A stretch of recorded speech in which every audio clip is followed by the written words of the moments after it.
சென்னையில் நள்ளிரவு தூய்மை பணியாளர்கள் கைது செய்யப்பட்ட போது அவர்களுக்கு ஆதரவாக நின்ற சமூக ஆர்வலர்களும் கைது செய்யப்பட்டனர்.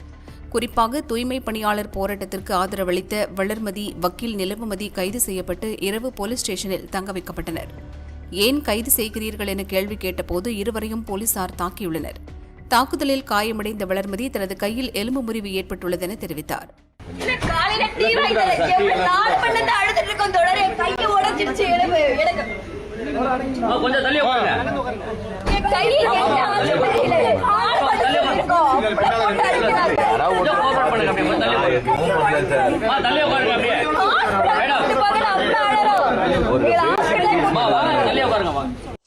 கைது நடவடிக்கையின் போது தனக்கு என்ன நடந்ததென வளர்மதி சொல்லிக் கொண்டிருக்கும் போதே போலீசார் அவரை பேச விடாமல் இழுத்துச் சென்று ஜீப்பில் ஏற்றினர்.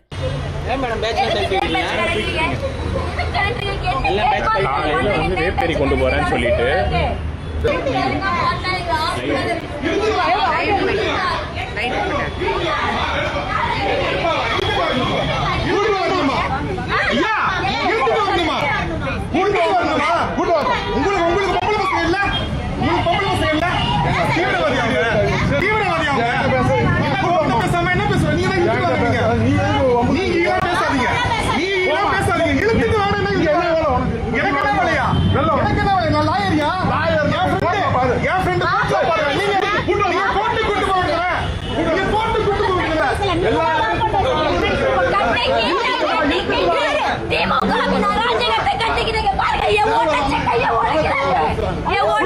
இப்படியா எடுத்துட்டு போவீங்க?